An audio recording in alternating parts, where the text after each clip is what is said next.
Hello दोस्तों, welcome to my channel GK educate में आप सभी का हार्दिक स्वागत है। भारतीय अर्थव्यवस्था की इस सीरीज को मैं लुसेंट जी के बुक से कवर कर रहा हूं, जो कि कंपटीशन एग्जाम की तैयारी के लिए बहुत ही अच्छी बुक है, जिसमें हर टॉपिक को अच्छे से कवर किया गया है। कंपटीशन एग्जाम की तैयारी के लिए अलग से आपको कोई भी नोट्स बनाने की ज़रूरत नहीं है, क्योंकि इसमें हर टॉपिक अपने आप में एक नोट्स की तरह है, जिसमें आप इम्पोर्टेंट लाइन को हाईलाइट कर सकते हैं, अंडरलाइन कर सकते हैं। तो दोस्तों, मैं लुसेंट जी के बुक की हर वीडियो में हर टॉपिक की एक एक लाइन को कवर करूंगा, ताकि आपके हर एक लाइन के डाउट क्लियर हो सके, और साथ ही इम्पोर्टेंट टॉपिक अलग से बताऊंगा। तो दोस्तों, आपको ये वीडियो अच्छी लगती है तो एक लाइक ज़रूर कर देना, और साथ ही अपने दोस्तों के साथ भी शेयर करना, ताकि जो बच्चे कंपटीशन की तैयारी करते हैं उनके भी डाउट क्लियर हो सके। और मेरे इस चैनल को जीके एजुकेट को सब्सक्राइब कर लेना, ताकि आपको बाकी बचे जितने भी सारे वीडियो हैं वो आपको टाइम पे मिल सके, और आप उन वीडियो को देख के आप अपनी तैयारी अच्छे से कर सके। तो दोस्तों, आज की ये वीडियो शुरू करते हैं, जो भारतीय अर्थव्यवस्था की इस सीरीज का 12th वीडियो है, जिसमें हम कवर करेंगे भारतीय वित्त व्यवस्था के बारे में। भारतीय वित्त व्यवस्था क्या होती है और ये कितनी प्रकार की होती है, ये हम इस वीडियो में कवर करेंगे। साथ के साथ इस वीडियो में हम reserve bank of India RBI के बारे में पढ़ेंगे कि उसकी स्थापना कब हुई और उसके क्या क्या कार्य है, और उसकी हमारे देश में क्या इम्पोर्टेंस है, वो सब हम इस वीडियो में कवर करेंगे। तो ज़्यादा देर ना करते हुए शुरू करते हैं अपनी भारतीय वित्त व्यवस्था, यानी कि इंडियन फाइनेंशियल सिस्टम।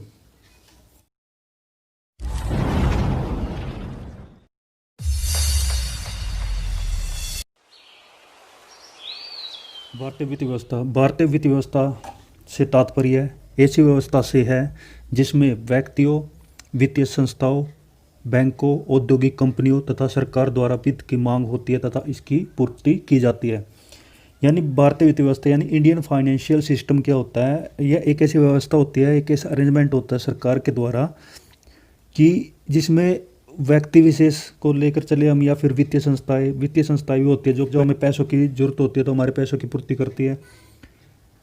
बैंकों के बारे में है, औद्योगिक कंपनी, किसी प्रकार की कंपनी है जिनको पैसे की ज़रूरत होती है, तो सरकार, यहाँ तक कि सरकार के द्वारा जब विविध की मांग होती है, उनको पैसे की ज़रूरत होती है और इन्हीं के द्वारा इनकी पूर्ति की जाती है। ये जो एग्जाम्पल दिए गए, इनमें से किसी भी एक को वित्त की यानी पैसों की जब जरूरत होती है तो दूसरे पक्ष के पास जाता है और वहाँ से उसकी पैसों की पूर्ति की जाती है। भारतीय वित्त व्यवस्था के दो पक्ष हैं, पहला मांग पक्ष तथा दूसरा पूर्ति पक्ष। यानी भारतीय वित्त व्यवस्था यानी इंडियन फाइनेंशियल सिस्टम के दो पक्ष होते हैं, दो पहलू होते हैं, कि एक होता है मांग पक्ष यानी एक करता है डिमांड, तथा दूसरा होता है पूर्ति पक्ष जो दूसरा उसकी सप्लाई करता है। यानी एक को पैसे की जरूरत होती है, दूसरे के पास जाता है। जो पहला पक्ष जो होता है जिसको पैसों की जरूरत होती है उसको मांग पक्ष यानी डिमांड साइड हम उसको बोल सकते हैं, और दूसरा होता है पूर्ति पक्ष जो उसके पैसों की मांग को पूरा करता है, उसको बोलते हैं पूर्ति पक्ष। उसको क्या बोलते हैं? पूर्ति पक्ष यानी सप्लायर साइड। मांग पक्ष का प्रतिनिधित्व व्यक्तिगत निवेशक, औद्योगिक तथा व्यापारिक कंपनियां, सरकार आदि करते हैं, जबकि पूर्ति पक्ष का प्रतिनिधित्व बैंक, बीमा कंपनियां, म्यूचुअल फंड तथा अन्य वित्तीय संस्थाएं करती है। पैसों की जरूरत जिस पक्ष को होती है उसको मांग पक्ष कहते हैं। और ये कौन हो सकते हैं? ये हो सकते हैं निवेशक जो पैसा इन्वेस्ट करते हैं, औद्योगिक यानी उद्योग जगत को लेके, तथा व्यापारिक कंपनियां जो कंपनियां व्यापार वगैरह करती है, और यहाँ तक कि सरकार भी मांग पक्ष की तरफ आ सकती है। जबकि पूर्ति पक्ष का प्रतिनिधित्व कौन करता है? जो भी बैंक है, बीमा कंपनियां है यानी कि इंश्योरेंस कंपनियां, म्यूचुअल फंड जहाँ पैसा इन्वेस्ट किया जाता है, तथा अन्य वित्तीय संस्थाएं। भारतीय वित्त व्यवस्था को दो भागों में बांटा गया है। फर्स्ट है भारतीय मुद्रा बाजार तथा दूसरा है भारतीय पूंजी बाजार। भारतीय मुद्रा बाजार एक ऐसा बाजार होता है जहाँ पर जब व्यक्ति विशेष को या फिर किसी कंपनीज को, किसी उद्योग को या सरकार को पैसे की जरूरत एक साल तक के लिए होती है, तो उस पैसे की आपूर्ति, उस पैसों की जो मांग है वो पूरी की जाती है मुद्रा बाजार के द्वारा। और जब पैसा एक साल से ज़्यादा पैसे की जरूरत होती है, वित्त की जरूरत होती है, तो हम कहाँ पर जाते हैं? पूंजी बाजार में। तो उस पैसे की जो डिमांड है वो पूरी की जाती है भारतीय पूंजी बाजार यानी इंडियन कैपिटल मार्केट के द्वारा। भारतीय मुद्रा बाजार को तीन भागों में बांटा गया है: असंगठित अक्षेत्र, संगठित अक्षेत्र में बैंकिंग क्षेत्र तथा मुद्रा बाजार का उपबाजार। तो असंगठित और संगठित अक्षेत्र क्या होते हैं, इनको मैं बता देता हूँ कि असंगठित क्षेत्र को अनऑर्गेनाइज सेक्टर और संगठित क्षेत्र को ऑर्गेनाइज्ड सेक्टर बोला जाता है। असंगठित क्षेत्र के अंतर्गत देसी बैंकर, साहूकार और महाजन आदि परंपरागत स्रोत आते हैं। असंगठित क्षेत्र यानी कि अनऑर्गेनाइज सेक्टर, इसके अंतर्गत कौन आते हैं? देसी बैंकर, देसी मतलब छोटे बैंक जो गांव में छोटे छोटे कस्बों में पैसा उधार देते हैं और उसका ब्याज बहुत ज़्यादा ब्याज वसूलते हैं। वैसे ही साहूकार और महाजन, इन पे किसी प्रकार का सरकार का कोई नियम नहीं चलता है। ये परंपरागत स्रोत है क्योंकि ये बहुत ही सदियों चलते आ रहे हैं। ग्रामीण तथा कृषि शाख में अब भी इसकी महत्वपूर्ण भूमिका होती है। गांव में और कृषि के लिए जब भी हमें पैसे की जरूरत होती है तो ये अपनी एक इम्पोर्टेंट भूमिका वहाँ पर निभाते हैं। दूसरा आ जाता है संगठित क्षेत्र यानी कि ऑर्गेनाइज सेक्टर, जिसमें भारतीय रिजर्व बैंक जैसी शीर्ष संस्थाएं है। भारतीय रिजर्व बैंक को आप जानते होंगे कि हम हमारे देश का एक केंद्रीय बैंक है और इसको सरकारी बैंक भी कहते हैं। तथा इसके अतिरिक्त सार्वजनिक क्षेत्र के बैंक, निजी क्षेत्र के बैंक, विदेशी बैंक तथा अन्य वित्तीय संस्थाएं आती है। सार्वजनिक क्षेत्र के बैंक होते हैं जो हमारे सरकारी बैंक होते हैं, पब्लिक सेक्टर के बैंक होते हैं। निजी क्षेत्र के बैंक जो प्राइवेट बैंक जो होते हैं। विदेशी बैंक जो दूसरे देश के बैंक हमारे यहाँ पर काम करते हैं। तथा अन्य वित्तीय संस्थाएं और वे वित्तीय संस्थाएं जो बैंकों की तरह काम करती है। तो सबसे पहले हम यहाँ पे भारतीय रिजर्व बैंक के बारे में पढ़ लेते हैं, यानी RBI, reserve bank of India. इसकी स्थापना 1 अप्रैल 1935 को 5 करोड़ की अधिकृत पूंजी से हुई तथा 1 जनवरी 1949 को इसका राष्ट्रीयकरण किया गया। यानी रिजर्व बैंक की जो स्थापना है 1 अप्रैल 1935 को हुई थी, तब यह सरकारी बैंक नहीं था, प्राइवेट संस्था के द्वारा इसको चलाया गया था। और उस टाइम पे इसकी जो पूंजी थी, इसकी जो कैपिटल थी, इसके पास जो पैसा था, उस टाइम इसके पास 5 करोड़ रुपए की राशि थी। तथा 1 जनवरी 1949 को जब भारत आज़ाद हुआ उसके बाद इसका राष्ट्रीयकरण किया गया, यानी नेशनलाइजेशन इसको किया गया और इसको केंद्रीय बैंक बनाया गया इंडिया का। रिजर्व बैंक भारत का केंद्रीय बैंक है और इसका मुख्यालय मुंबई में है। यह इंपॉर्टेंट है कि रिजर्व बैंक ऑफ इंडिया का जो मुख्यालय है, उसका जो हेड ऑफिस है वो कहाँ पे है? वो मुंबई में है। भारत में मौद्रिक एवं साख नीति रिजर्व बैंक के द्वारा बनाई जाती है और लागू की जाती है। मौद्रिक एवं साख नीति क्या होती है? मॉनेटरी एंड क्रेडिट पॉलिसी इसको बोला जाता है। जब भी हमारे देश के अंदर महंगाई आती है, जब भी हमारे देश के अंदर मंदी आती है, तो इस तरह की नीति लागू की जाती है। और इस तरह की नीति लागू कौन करता है? इसकी जो नीति है, इसकी ये जो पॉलिसी बनाता है वो रिजर्व बैंक ऑफ इंडिया बनाता है और उसके द्वारा ही इसको लागू किया जाता है। अगर महंगाई आती है तो महंगाई को कम करने के लिए, और मंदी आती है तो मंदी को दूर करने के लिए इस तरह की नीतियाँ लागू की जाती है। इंपॉर्टेंट है मौद्रिक एवं साख नीति, जिसके बारे में हम आगे अच्छे से कवर करेंगे। सर ओसबोर्न स्मिथ आरबीआई के प्रथम गवर्नर थे। जब रिजर्व बैंक ऑफ इंडिया की स्थापना हुई तब इसके जो प्रथम गवर्नर थे, इसका जो मेन चीफ हेड जो था वो था सर ओसबोर्न स्मिथ। प्रथम भारतीय एवं स्वतंत्र भारत के प्रथम आरबीआई गवर्नर सीडी देशमुख थे। 1935 से लेकर 1943 तक ही विदेशी ही इसके गवर्नर रहते थे, लेकिन पहली बार जो इंडिया का गवर्नर बना था उसका नाम था सीडी देशमुख और ये 1943 में उसको आरबीआई का गवर्नर बनाया गया था, जो कि 1949 तक रहा, यानी स्वतंत्रता प्राप्ति के बाद भी वो भारत का गवर्नर रहा। इस प्रकार से वह प्रथम भारतीय एवं स्वतंत्र भारत के प्रथम आरबीआई गवर्नर थे। कौन? सीडी देशमुख। इन्हीं के समय में आरबीआई का राष्ट्रीयकरण किया गया। आरबीआई का राष्ट्रीयकरण कब किया गया? 1949 ईस्वी में। और उस टाइम पे इसके गवर्नर कौन थे? सीडी देशमुख। ये इंपॉर्टेंट आपके लिए इंपॉर्टेंट क्वेश्चन है। बैंकों के राष्ट्रीयकरण के समय एल के झा आरबीआई के गवर्नर थे। बैंकों का राष्ट्रीयकरण किया गया था।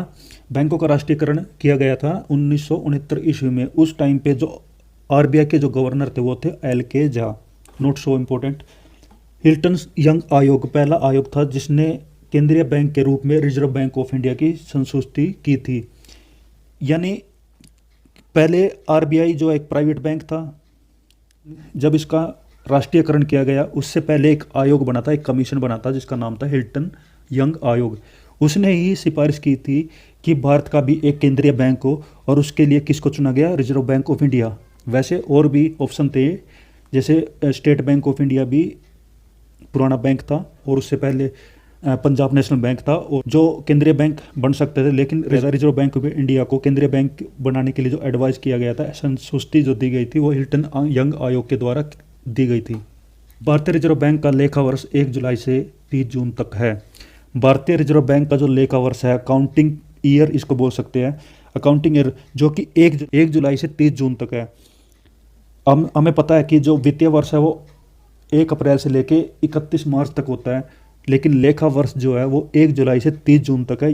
ये दोनों वर्ष हमें याद रखने पड़ेंगे, ये कंपटीशन एग्जाम में अक्सर पूछ ले जाते हैं। इसके अलावा जो सामान्य जो वर्ष की जो काउंटिंग जो स्टार्ट होती है वो 1 जनवरी से लेके 31 दिसंबर तक होती है। 1 जुलाई से लेके 30 जून तक का जो समय होता है इसको हम कृषि वर्ष भी कहते हैं, ये अलग से है। आरबीआई देश में मौद्रिक गतिविधियों के नियमन का नियंत्रण करता है। आरबीआई का काम क्या है, अब उसके बारे में पढ़ लेते हैं। आरबीआई जो है देश के अंदर जो भी मौद्रिक गतिविधियाँ होती है, जो भी पैसों का लेन देन जो होता है उसका रेगुलराइजेशन यानी नियमन, उसको नियमित करता है कौन? आरबीआई। भारतीय रिजर्व बैंक के 2 प्रकार के कार्य है, सामान्य केंद्रीय बैंकिंग कार्य तथा विकास संबंधी और परिवर्तन कार्य। भारतीय रिजर्व बैंक के 2 कार्य होते हैं, एक तो सामान्य केंद्रीय बैंक की तरह एक काम करता है जो सभी बैंकों के ऊपर निगरानी रखता है, और दूसरा जो विकास संबंधी यानी भारत के डेवलपमेंट के लिए भी एक काम करता है ताकि भारत की जो अर्थव्यवस्था है वो प्रगति कर सके, साथ के साथ भारत का विकास हो। नेक्स्ट हमारा सामान्य केंद्रीय बैंकिंग कार्य के अधीन आरबीआई के द्वारा निम्नलिखित कार्य किए जाते हैं। तो फर्स्ट आता है हमारा करेंसी नोटों का निर्गमन। करेंसी नोट जैसे कि हमारे 10 के 20 के 50 के नोट्स जो होते हैं, 100 200 500 2000, ये जो नोट्स होते हैं इनका कितना सप्लाई मार्केट के अंदर किया जाए, इस सब का जो कैलकुलेशन है इस आरबीआई के द्वारा किया जाता है। सरकारी बैंकर का काम ये करता है, यानी सरकार है हमारी जो भारतीय सरकार है उसका जो बैंक है आरबीआई बैंक है। जब भी सरकार को पैसे की जरूरत होती है तो उसकी पूर्ति कौन करता है? Reserve bank of India. बैंकों के बैंक का काम भी ये करता है। जितने भी हमारे देश के अंदर जितने बैंक है, हमारे देश की सीमा के अंदर जितने बैंक है, उन सब का बैंक ये है। कैसे? जब भी बैंकों को पैसे की जरूरत होती है, जब भी उनको वित्त की जरूरत होती है तो वे आरबीआई को अप्रोच करते हैं, तो आरबीआई उनकी पूर्ति करता है। विदेशी नियमन को नियंत्रित करना, विदेशों से जो पैसा एक्सचेंज किया जाता है, जैसे विनिमय है, जो भी एक्सचेंज है, जो भी करेंसी एक्सचेंज है, वो किसके द्वारा किया जाता है? आरबीआई के द्वारा। उसको नियंत्रित किसके द्वारा किया जाता है? आरबीआई के द्वारा। शाख नियंत्रण, जो भी ऋण वगैरह है उस पर भी नियंत्रण रखा जाता है आरबीआई के द्वारा। आंकड़ों का संग्रहण और प्रकाशन, यानी जब भी हमारे देश की वित्त व्यवस्था के बारे में आंकड़े पेश किए जाते हैं तो आरबीआई के द्वारा किए जाते हैं। विकास संबंधी एवं परिवर्तन कार्य के अधीन भारतीय रिजर्व बैंक का कार्य निम्न प्रकार है। विकास संबंधी कार्य को लेकर जो भारतीय रिजर्व बैंक का जो कार्य है इस प्रकार है। मुद्रा बाजार पर प्रतिबंधात्मक नियंत्रण, मुद्रा बाजार जो मनी मार्केट जो होता है उस पर भी यह कंट्रोल करता है। बचत सेविंग्स को बैंकों व अन्य वित्तीय संस्थाओं के माध्यम से उत्पादन के लिए उपलब्ध कराना, जो हमारे बैंकों के द्वारा जो भी हमारे देश के नागरिकों के द्वारा जो भी सेविंग की जाती है उसको बैंक में रखा जाता है या अन्य वित्तीय संस्थाओं में उनका इन्वेस्टमेंट किया जाता है। लोगों में बैंकिंग की आदत बढ़ाने के लिए प्रयास करना, समय समय पर ऐसी स्कीम और योजनाएं निकाली जाती है जो आम नागरिक को बचत करना सिखाती है। नेक्स्ट है बैंकिंग की आदत बढ़ाने के उद्देश्य से ही 1964 ईस्वी में भारतीय यूनियन ट्रस्ट की स्थापना की गई। 1964 ईस्वी में यूटीआई यानी यूनियन ट्रस्ट ऑफ इंडिया, ये एक ऐसी संस्था बनाई गई ताकि लोग इसमें सेविंग कर सके। संस्थागत कृषि साख की सुविधाओं की व्यवस्था और विस्तार रिजर्व बैंक की एक अन्य महत्वपूर्ण जिम्मेदारी है तथा इसी उद्देश्य के तहत 1963 ईस्वी में कृषि पुनर्वित्त एवं विकास निगम की स्थापना की गई। यानी कृषि पुनर्वित्त एवं विकास निगम एक ऐसी संस्था की स्थापना की गई, कृषि के लिए लोन की उपलब्धता कराई गई। और इसकी स्थापना कब की गई? तो नेक्स्ट हमारा आ जाता है कि भारतीय रिजर्व बैंक द्वारा साख पर नियंत्रण, यानी जो भी लोन और ऋण वित्तीय संस्थाओं या बैंकों के द्वारा दिया जाता है आम नागरिक को या फिर किसानों को जो दिया जाता है उस पर नियंत्रण करना भी भारतीय रिजर्व बैंक का काम है। और वो किन तरीकों से किया जाता है वो हम यहाँ पे पढ़ लेते हैं कि भारतीय रिजर्व बैंक के द्वारा साख पर नियंत्रण निम्न तरीकों से किया जाता है। फर्स्ट है बैंक दर नीति के द्वारा। बैंक दर बैंक रेट है जिसको कंट्रोल किया जाता है रिजर्व बैंक के द्वारा। खुले बाजार की क्रियाओं द्वारा, ओपन मार्केट भी एक ऐसी क्रिया है जिसके द्वारा साख पर नियंत्रण किया जाता है। बैंकों की नकद कोष संबंधी आवश्यकताओं में परिवर्तन करके कि कितना बैंकों के पास कितना नकद कोष उनके पास होना चाहिए उसमें चेंजेस कर सकता है रिजर्व बैंक ऑफ इंडिया। तरलता संबंधी वैधानिक आवश्यकताओं को पूरा करके, यानी तरलता यानी कि जो पैसों की जो लेन देन होती है उसके द्वारा भी साख पर नियंत्रण किया जा सकता है। विभेदक ब्याज दरों की प्रणाली अपनाकर, ये बैंक रेट की तरह होती है। चयनात्मक साख नियंत्रण नीति से तथा नैतिक प्रभाव की नीति द्वारा, नैतिक प्रभाव मतलब एडवाइज करके, ताकि बैंकों और आम नागरिकों के बीच में पैसों के लेन देन में नैतिकता बनी रहे। बैंकों के ग्राहकों की शिकायतों का निदान कराने के लिए बैंकिंग लोकपाल योजना भारत में रिजर्व बैंक ने 14 जून 1995 से लागू किया था। यह एक लोकपाल योजना लागू की गई थी भारतीय रिजर्व बैंक के द्वारा, और ये कब लागू की गई थी? 14 जून 1995 में, ताकि ग्राहकों की, जो बैंक के जो कस्टमर्स हैं, उनकी जो कोई कंप्लेन होती है, उनकी जो शिकायत होती है, उनका तुरंत सोल्यूशन निकाला जा सके। तो इसलिए लोकपाल योजना की स्थापना की गई थी। तो नेक्स्ट हमारा, भारतीय रिजर्व बैंक जम्मू एवं कश्मीर सरकार के कारोबार का संचालन नहीं करता है। तो ये तो पुराना हो चुका है, क्योंकि जम्मू कश्मीर अभी वहाँ से धारा 370 हट चुकी है, जिसके कारण जम्मू कश्मीर अलग अलग 2 टेरिटरी में कन्वर्ट हो चुकी है, चेंज हो चुकी है। तो अब ये इतना इम्पोर्टेंट नहीं है। नेक्स्ट है, सरकार अर्थोपिया ऋण यानी ways and means advantage RBI से लेती है। सरकार को जब भी पैसे की जरूरत होती है तो वो आरबीआई से अप्रोच करता है। आरबीआई के द्वारा नगद कोष अनुपात में कमी करने से साख सृजन में वृद्धि होती है।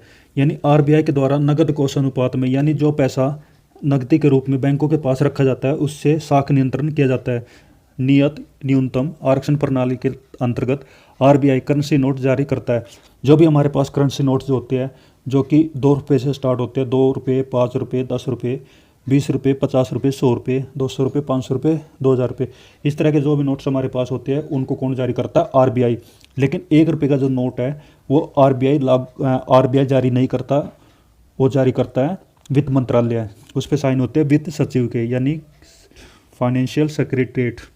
आरबीआई के नोट निर्गमन विभाग के पास हर समय कम से कम 115 करोड़ मूल्य का स्वर्ण कोष रहना चाहिए। यानी आरबीआई के पास कम से कम 115 करोड़ रुपए का सोना हमेशा आरबीआई के पास होना चाहिए। आरबीआई की खुला बाजार कार्रवाई का अर्थ है सरकारी बॉन्डों का क्रय और विक्रय। सरकारी बॉन्ड जो होते हैं, जो सरकार को जब पैसे की जरूरत होती है, सरकारी बॉन्ड एक सर्टिफिकेट के रूप में जारी करती है, जिसको कोई भी बैंक या वित्तीय संस्था उसको खरीद लेती है, और उसके बदले में सरकार को वित्त की आपूर्ति करती है, और बाद में सरकार क्या इन बॉन्डों को वापस ले लेती है, इन बॉन्ड्स को वापस ले लेती है। तो इस प्रकार से सरकारी बॉन्ड्स का जो क्रय विक्रय है वो आरबीआई के द्वारा किया जाता है, और इसमें पैसे की जो आपूर्ति है वो सरकार के लिए की जाती है। तो नेक्स्ट हमारा, भारत में पहला व्यापारिक bank general bank of India था, जिसे 1786 ईस्वी में खोला गया था। तो अब जो है ये हम बैंक के इतिहास के बारे में पढ़ेंगे। इसमें बैंक का इतिहास के बारे में दिया गया है, जिसको स्टेप बाय स्टेप पढ़ेंगे। तो इसमें सबसे पहले ये बताता है कि पहला जो व्यापारिक बैंक था जनरल बैंक ऑफ इंडिया था, जिसे 1786 ईस्वी में भारत में खोला गया था। इसके बाद 1790 ईस्वी में बैंक ऑफ हिंदुस्तान खोला गया। जो बैंक ऑफ हिंदुस्तान था वो 1790 ईस्वी में खोला गया था, और ये सभी जो बैंक थे ये सभी यूरोपियन थे। यानी इनका जो मैनेजर्स थे, इनके जो मैनेजमेंट डिपार्टमेंट था, मैनेजमेंट स्टाफ था, जो क्लर्क्स जो स्टाफ था, इसमें जो भी काम करते सब यूरोपियन थे। इंडिया का इसमें कोई भी नहीं था। तो भारतीयों द्वारा प्रबंधित सीमित दायित्व का प्रथम भारतीय अवध कमर्शियल बैंक था, जिसे 1881 में स्थापित किया गया था। इसका अर्थ ये हुआ कि जो पहला जो भारतीय बैंक जिसमें भारतीय भी काम करते थे वो अवध कमर्शियल बैंक था, जिसे 1881 ईस्वी में स्थापित किया गया था। ये इम्पोर्टेंट है। इसके बाद 1894 ईस्वी में पंजाब नेशनल बैंक स्थापित किया गया, जो पूर्ण रूप से भारतीयों द्वारा प्रबंधित था। पंजाब नेशनल बैंक जो 1894 ईस्वी में जिसको खोला गया, उसका जो पूरा स्टाफ था वो इंडियन था। 1806 में बैंक ऑफ बंगाल, 1840 में बैंक ऑफ बॉम्बे तथा 1843 ईस्वी में बैंक ऑफ मद्रास की स्थापना की गई। ये 3 बैंक थे। बैंक ऑफ बंगाल जो 1806 ईस्वी में, और ये ईस्टर्न साइड थे, यानी पूर्वी साइड थे भारत के। 1840 में बैंक ऑफ बॉम्बे जो वेस्टर्न साइड यानी पश्चिम साइड में थे भारत के। और 1843 ईस्वी में बैंक ऑफ मद्रास जो कि साउथ में खोला गया था। ये क्या थे कि इन तीनों बैंकों को बाद में मर्ज किया गया था, यानी इन तीनों बैंकों का आपस में विलय किया गया। कब? 1921 ईस्वी में। तो क्या हुआ कि 1921 ईस्वी में इन तीनों बैंकों को मिलाकर इंपीरियल बैंक ऑफ इंडिया की स्थापना की गई। 1921 में इन तीनों बैंक को मिलाया गया और एक बैंक बनकर तैयार हुआ, जिसका नाम था इंपीरियल बैंक ऑफ इंडिया, जो बाद में स्टेट बैंक ऑफ इंडिया के नाम से जाना जाता है। और 1 जुलाई 1955 को इसका राष्ट्रीयकरण करने के उपरांत इसका नाम बदलकर स्टेट बैंक ऑफ इंडिया रख दिया गया। तो इंपीरियल बैंक ऑफ इंडिया का 1955 ईस्वी में राष्ट्रीयकरण किया गया और इसका नाम बदल के क्या रखा गया? State bank of India. 1959 ईस्वी में 8 क्षेत्रीय बैंकों को राष्ट्रीयकृत कर स्टेट बैंक के सहायक का दर्जा दिया गया। 1959 में 8 क्षेत्रीय बैंक थे जो भारत के अलग अलग जोन में थे, उनको इसके सहायक बैंक यानी एसोसिएट बैंक बनाए गए। जो ये 8 बैंक थे, ये थे state bank of Bikaner and Jaipur, state bank of Hyderabad, state bank of Mysore, state bank of Patiala, state bank of Travancore, state bank of Indore और स्टेट बैंक ऑफ सौराष्ट्र। ये 8 बैंक थे जो उसके स्टेट बैंक ऑफ इंडिया के सहायक बैंक थे। अभी ये सभी bank state bank of India में मर्ज हो चुके हैं। तो इन 8 सहायक बैंकों में स्टेट बैंक ऑफ बीकानेर था स्टेट बैंक ऑफ जयपुर को मिलाकर state bank of Bikaner and एवं जयपुर बना दिया गया। स्टेट बैंक ऑफ सौराष्ट्र का जुलाई 2008 में और स्टेट बैंक ऑफ इंदौर का जून 2009 में एसबीआई में विलय कर दिया गया। इसमें मिला दिया गया इन दोनों बैंकों को, किसको, सौराष्ट्र बैंक को और इंदौर बैंक को। शेष बचे 5 सहायक बैंकों का तथा भारतीय महिला बैंक का 1 अप्रैल 2017 से भारतीय स्टेट बैंक में विलय कर दिया गया। बाकी जो 7 सहायक बैंक जो बचे थे, जो मैंने बताया, वे भी भारतीय स्टेट बैंक में मिला दिए गए। और एक भारतीय महिला बैंक जो कि 2013 में जिसको शुरू किया गया था, उसको भी बंद करके उसको 1 अप्रैल 2017 में भारतीय स्टेट बैंक में उसका विलय कर दिया गया। स्टेट बैंक ऑफ इंडिया का विज्ञापन पंक्ति है with you all the way, यानी हम हमेशा आपके साथ है। State bank of India Bharat का सबसे बड़ा व्यापारिक बैंक है। आज के टाइम में state bank of India Bharat का सबसे बड़ा व्यापारिक बैंक है, जो कि ऑल ओवर वर्ल्ड में इंटरनेशनल लेवल पे टॉप 50 में इसकी काउंटिंग होती है। इसके अलावा टॉप 50 में भारत का कोई भी बैंक नहीं है। भारत में 1 लाख के बाजार पूंजीकरण तक पहुंचने वाला पहला बैंक है। ये पहला बैंक था जो 1 लाख के कैपिटल तक पहुंच पाया था। इसका मुख्यालय मुंबई में, इसका हेडक्वार्टर का है मुंबई में। जीवन बीमा क्षेत्र में प्रवेश करने वाला देश का पहला वाणिज्यिक बैंक भारतीय स्टेट बैंक यानी स्टेट बैंक ऑफ इंडिया है। जीवन बीमा क्षेत्र क्या होता है कि इसमें लाइफ इंश्योरेंस की पॉलिसियाँ दी जाती है और ये सब नॉन फाइनेंशियल इंस्टीट्यूशन यानी गैर वित्तीय संस्था ही जीवन बीमा देती थी। लेकिन पहला जो बैंक था स्टेट बैंक ऑफ इंडिया जिसने जीवन बीमा के क्षेत्र में कदम रखा है और इसने भी जीवन बीमा पॉलिसी देना शुरू किया था। फ्रांस की कार्डिफ एसए के साथ, यानी फ्रांस की कार्डिफ एसए एक फाइनेंशियल इंस्टीट्यूशन है यानी एक वित्तीय संस्था, जिसके साथ मिलकर इसने जीवन बीमा क्षेत्र में कदम रखा था। विदेशों में भारतीय स्टेट बैंक के सर्वाधिक कार्यालय, विदेशों में सबसे ज़्यादा भारतीय स्टेट बैंक यानी एसबीआई के सबसे ज़्यादा कार्यालय ब्रांचेज है। इसके 28 देशों में 59 विदेशी कार्यालय यानी 28 देशों में इसका कारोबार है और 59 उसमें इसकी ब्रांचेज है। नाबार्ड ने भारतीय स्टेट बैंक को स्वयं सहायता प्रोन्नयन संस्थान का दर्जा दिया है। यह एक ऐसी संस्था है जिसने अपने आप को खुद को प्रमोट किया है, प्रोन्नयन किया है। भारत में 43 विदेशी बैंक कार्यरत है, जिसमें सर्वाधिक शाखा स्टैंडर्ड चार्टर्ड बैंक का है। वर्तमान में इसकी 100 शाखाएं कार्यरत है। यानी हमारे देश के अंदर 43 विदेशी बैंक काम करते हैं। ये 2016 के आंकड़े हैं और इन 43 विदेशी बैंकों में से सबसे ज़्यादा जो ब्रांचेज है वो स्टैंडर्ड चार्टर्ड बैंक की है, जो कि एक ब्रिटिश बैंक है यानी ब्रिटेन का ये बैंक है। इसकी 100 शाखाएं यानी 100 ब्रांचेज हमारे देश के अंदर काम करती है। 19 जुलाई 1969 को 14 बड़े व्यावसायिक बैंकों व 15 अप्रैल 1980 को 6 अन्य अनुसूचित बैंकों का राष्ट्रीयकरण कर दिया गया। कहने का मतलब है कि 1949 में जैसे आरबीआई यानी रिजर्व बैंक ऑफ इंडिया का राष्ट्रीयकरण किया गया, वैसे ही 1955 में स्टेट बैंक ऑफ इंडिया का भी राष्ट्रीयकरण किया गया। उसी टाइप से 14 बड़े व्यावसायिक बैंक 1969 में उनका नेशनलाइजेशन यानी राष्ट्रीयकरण किया गया। उसके बाद 1980 में फिर 6 अन्य अनुसूचित बैंकों का राष्ट्रीयकरण किया गया। अनुसूचित बैंक एक ऐसा बैंक होता है जो आरबीआई की दूसरी अनुसूची में शामिल होता है। बैंक 2 प्रकार के होते हैं, अनुसूचित बैंक और गैर अनुसूचित बैंक। तो बैंक 2 प्रकार के होते हैं, अनुसूचित बैंक और गैर अनुसूचित बैंक। अनुसूचित मतलब होता है शेड्यूल्ड बैंक और गैर अनुसूचित बैंक होते हैं अनशेड्यूल्ड बैंक। अनशेड्यूल्ड बैंक हमारे इंडिया के अंदर बहुत ही कम है और शेड्यूल्ड बैंक बाकी लगभग सभी बैंक शेड्यूल्ड बैंक यानी अनुसूचित बैंक की लिस्ट में आते हैं। अनुसूचित बैंक वे बैंक होते हैं जो आरबीआई के द्वारा जो पॉलिसी या नियम या कानून कायदे जो बनाए गए हैं उनकी दूसरी अनुसूची में शामिल होते हैं। यानी जो बैंक आरबीआई के नियमों का पालन करता है तो उसको अनुसूचित बैंकों में रखा जाता है। उसके बाद आ जाता है सार्वजनिक बैंक। वे बैंक है जिसमें सरकार की दायित्व यानी सरकार की हिस्सेदारी 51% से अधिक होती है। यानी जिस बैंकों की जो कैपिटल है उसकी कुल जो पूंजी है उसमें 51% हिस्सेदारी सरकार की होती है। भारत में सार्वजनिक बैंकों के अंतर्गत 26 बैंक है, लेकिन वर्तमान में सिर्फ 12 बैंक है। आज के 2020 के आंकड़ों के अनुसार भारत के अंदर जो सार्वजनिक बैंक है वे 26 बैंक है। बाकी बैंकों को आपस में विलय कर दिया गया, उनको आपस में मिला दिया गया है। सार्वजनिक क्षेत्र के बैंकों द्वारा कुल बैंक जमा का लगभग 51% का नियंत्रण किया जाता है। हमारे देश के अंदर जितने भी बैंक हैं उनमें कुल जमा पूंजी का 91% सरकारी बैंकों के पास में है। प्रथम बैंक क्रेडिट कार्ड 1959 में बैंक ऑफ अमेरिका द्वारा निर्गत किया गया था। दो तरह के कार्ड होते हैं, डेबिट कार्ड और क्रेडिट कार्ड। डेबिट कार्ड जो आपके अकाउंट में जो बैलेंस है, जो पैसा है, उससे ही हम एटीएम से पैसे निकाल सकते हैं डेबिट कार्ड के द्वारा। लेकिन क्रेडिट कार्ड ऐसा कार्ड होता है जिसमें आपके अकाउंट में पैसे हो या ना हो तब भी आप एटीएम से पैसे निकाल सकते हैं या उसका यूज कर सकते हैं, उसको क्रेडिट कार्ड बोलते हैं। और प्रथम बैंक जो जिसने क्रेडिट कार्ड को सबसे पहले लॉन्च किया था, निर्गत किया था, वो था बैंक ऑफ अमेरिका। इसके बाद आता है वाणिज्यिक बैंकों द्वारा स्वैच्छिक सेवानिवृत्ति योजना को लागू करने वाला सार्वजनिक क्षेत्र का पहला बैंक पंजाब नेशनल बैंक था, जिसने यह योजना 1 नवंबर 2000 को लागू की थी। यानी पंजाब नेशनल बैंक वह पहला बैंक था जिसने रिटायरमेंट स्कीम यानी सेवानिवृत्ति योजना शुरू की थी कि लोग अपनी इच्छा से सेवानिवृत्ति कर सकते हैं, यानी रिटायरमेंट ले सकते हैं।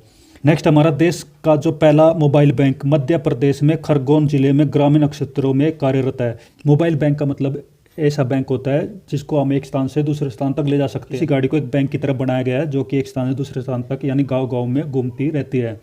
इस तरह का जो पहला मोबाइल बैंक था वो शुरू किया गया था मध्य प्रदेश में खरगोन जिले में। लक्ष्मी वाहिनी बैंक नाम के चलते फिरते बैंक की स्थापना 1 करोड़ रुपए की लागत से एक मोबाइल वैन में की गई है। इस बैंक का नाम था लक्ष्मी वाहिनी बैंक और इसकी जो लागत थी, इसमें जो खर्च हुआ था 1 करोड़ रुपए का खर्च हुआ था और इसको एक वैन के अंदर स्थापित किया गया था। नेक्स्ट आ जाता है स्टेट बैंक ऑफ इंडिया के द्वारा देश का पहला तैरता एटीएम कोच्चि में 9 फरवरी 2004 को लॉन्च किया गया था। तो पहला जो तैरता हुआ एटीएम था वो था स्टेट बैंक ऑफ इंडिया के यानी एसबीआई का, और ये स्थापित कहाँ किया गया था, कहाँ पे इसको लॉन्च किया गया था, कोच्चि में, जो कि केरला में है, और इसको स्थापित किया गया था 9 फरवरी 2004 को। ये इंपॉर्टेंट है।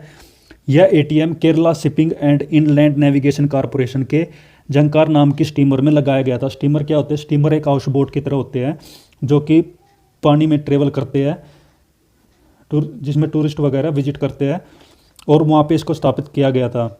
यह स्टीमर अर्नाकुलम और व्यापिन के बीच चलती है, यानी अर्नाकुलम और व्यापिन 2 जगह हैं, 2 लोकेशन है जिसके बीच में स्टीमर जो है चलती है। और इस स्टीमर में पहला जो भारत का जो पहला तैरता हुआ एटीएम था, तैरता हुआ इसलिए बोलते हैं क्योंकि पानी के अंदर ऊपर ट्रेवल करता है, और ये किसी हाउस बोट के ऊपर इसको लगाया हुआ है। नेक्स्ट हमारा जाता है गैर बैंकिंग वित्तीय कंपनी से बैंकिंग बैंक के रूप में रूपांतरित होने वाला पहला bank Kotak Mahindra bank limited है। यानी कोटक महिंद्रा बैंक वो पहला बैंक था जो पहले गैर बैंकिंग वित्तीय कंपनी की तरह काम करता था। मतलब ये बैंक नहीं था पहले, ये वित्तीय कंपनी की तरह, जैसे कि आज के टाइम में बजाज फाइनेंस, रिलायंस फाइनेंस, जो फाइनेंस कंपनियां जो पैसा उपलब्ध कराती है, उनकी तरह ये काम करता था। लेकिन बाद में ये बैंक के रूप में बदल दिया गया और इसका नाम रखा गया कोटक महिंद्रा बैंक लिमिटेड। पूर्व में यानी पहले यह कोटक महिंद्रा फाइनेंस कंपनी के रूप में कार्यरत था। आगे बढ़ने से पहले हम ये टेबल देख लेते हैं जो राइट साइड में दी गई है कि पहले चरण में राष्ट्रीयकृत बैंक। मैंने पहले बताया था कि 1969 ईस्वी में 14 बैंकों का राष्ट्रीयकरण किया गया था। कब? 1969 ईस्वी में, यानी 1969 में। वह 14 बैंकों की यहाँ पे लिस्ट दी गई है, उनके हम नाम यहाँ पे एक बार रिवाइज कर लेते हैं। Bank of India, union bank of India, bank of Baroda, bank of Maharashtra, central bank of India, Canara bank, syndicate bank, United commercial bank, Punjab national bank, Indian bank, Indian overseas bank, Allahabad bank, United bank of India, देना bank. ये 14 bank ऐसे थे जिसका 1969 में राष्ट्रीयकरण किया गया था। ये आपको याद रखने की जरूरत नहीं है। दूसरे चरण में यानी सेकंड स्टेज में जो राष्ट्रीयकरण किया गया था बैंकों को, वे 6 बैंक थे जिनका 1980 में राष्ट्रीयकरण किया गया था। वे उनका नाम है Andhra Pradesh corporation bank, new bank of India, oriental bank of commerce, Punjab and Sindh bank और विजय बैंक। तो ये लिस्ट दी गई है जो 2 चरणों में जिनका राष्ट्रीयकरण किया गया था। तो नेक्स्ट हमारा भारत में सहकारी बैंकों का गठन 3 स्तरों वाला यानी 3 स्टेज में सहकारी बैंकों को स्थापित किया गया है, राज्य स्तर पर, जिला स्तर पर और ग्राम स्तर पर। तो हम पढ़ लेते हैं कि राज्य सहकारी बैंक संबंधित राज्य में शीर्षस्थ संस्था होती है। ये राज्य सहकारी बैंक के बारे में बताया गया है। इसके बाद केंद्रीय यानी जिला सहकारी बैंक जिला स्तर पर कार्य करते हैं।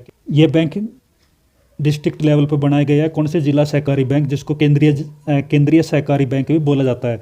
तृतीय स्तर पर यानी थर्ड लेवल पे जो बैंक आते हैं वह प्राथमिक ऋण समितियां है होती है, जो कि ग्रामीण स्तर पर कार्य करती है। ये समितियां आपने सुनी होगी, ग्राम समितियां, जो गांव के लोगों को, गांव के किसानों को, गांव के मजदूरों को, ज़रूरतमंद लोगों को ऋण यानी कि लोन प्रोवाइड करती है।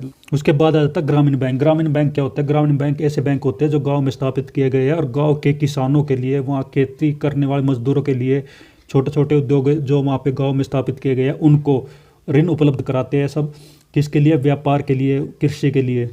इनको आरआरबी यानी कि रीजनल रूरल बैंक्स भी बोला जाता है, जो कि क्षेत्रीय ग्रामीण बैंकों के नाम से भी ये जाने जाते हैं। तो ग्रामीण बैंक की स्थापना 2 अक्टूबर 1975 को हुई।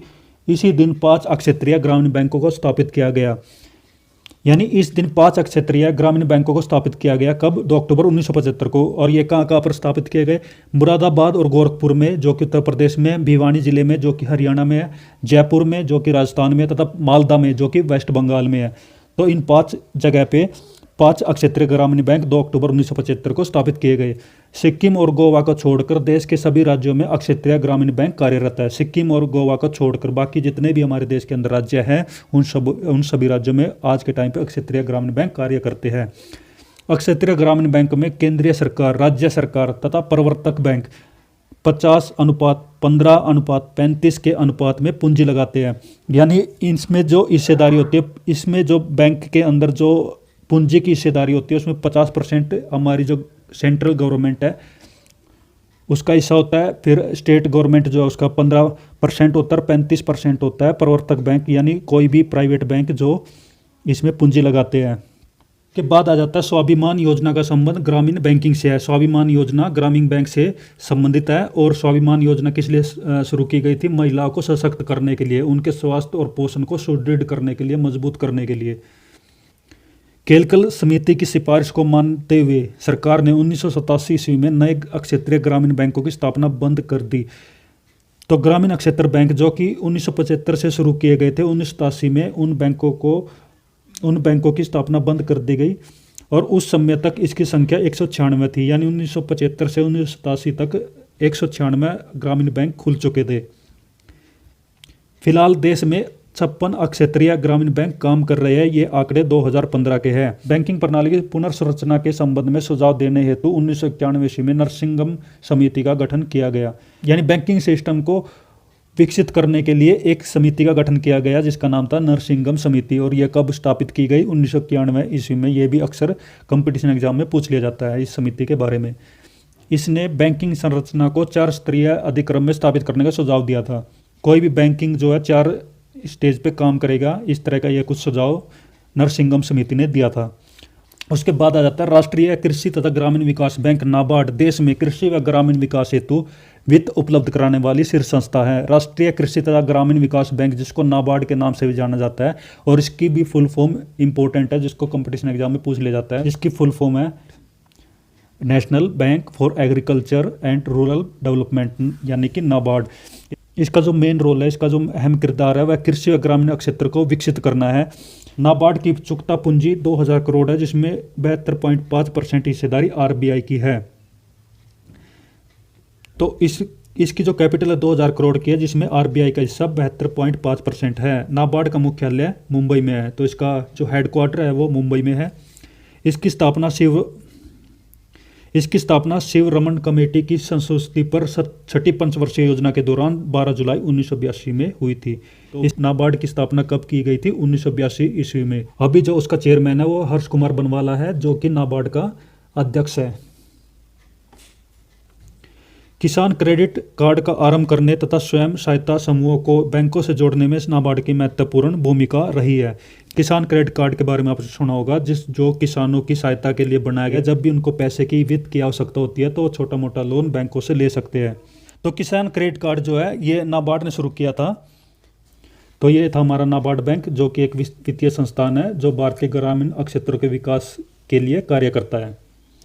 तो आज का ये टॉपिक हम यहीं पर ही खत्म करते हैं। जो हमारा जो नेक्स्ट टॉपिक होगा, हमारी जो नेक्स्ट वीडियो होगी, उसमें हम बैंकिंग क्षेत्र से जुड़ी कुछ शब्दावली कवर करेंगे, जिसमें bank rate, repo rate, reverse repo rate, CRR, SLR, PLR, इस तरह के बेस रेट, इस तरह के हम कुछ शब्दावली है जो बैंकिंग क्षेत्र जुड़ी हुई है और बैंकिंग एग्जाम के लिए मोस्ट इंपॉर्टेंट है उनको। तो दोस्तों आपको मेरी ये जो वीडियो है वो कैसी लगी कमेंट करके ज़रूर बताइएगा, क्योंकि आपकी तरफ से मेरी वीडियो के लिए कोई सजेशन या सुझाव हो तो ज़रूर बताइएगा ताकि मैं उसमें इम्प्रूवमेंट कर सकूं। और इसके अलावा कोई डाउट जो क्लियर नहीं हुआ है तो उसको भी कमेंट करके पूछ सकते हैं, मैं उसका रिप्लाई ज़रूर करूँगा। तो दोस्तों वीडियो को ज़्यादा से ज़्यादा शेयर कर दीजिए और लाइक कर दीजिए और साथ ही चैनल को सब्सक्राइब कर लीजिए। तो बेस्ट ऑफ लक्स सभी को, सभी दोस्तों को। खुश रहिए, मुस्कुराते रहिए। जय हिंद, जय भारत, वंदे मातरम।